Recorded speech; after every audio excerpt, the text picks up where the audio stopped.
God's people were under captivity of the Babylonians because of their rebellion against God through the collecting of idols in worship of other cultures that they had collected on their way to the promised land.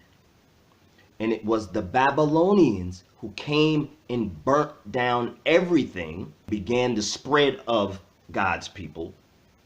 And in that burning down and the spread, God's people were reduced to ground zero, and they only had God left. And then the restoration of God's people came when they began to worship God of their forefathers purely. Their focus was back on God. And in the book of Jeremiah, there was a brief debate within the congregation that should they resist the Babylonians.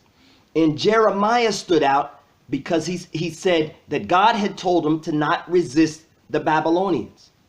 And the reason, hindsight being 2020, is because the Babylonians did the work that the children of God would not do, and that was get rid of the false gods and idols.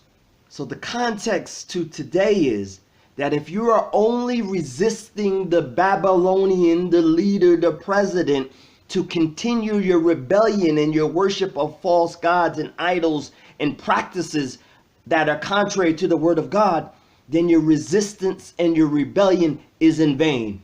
Your resistance and your rebellion should be restoring you to the will and the way of God, not for your own selfish gain.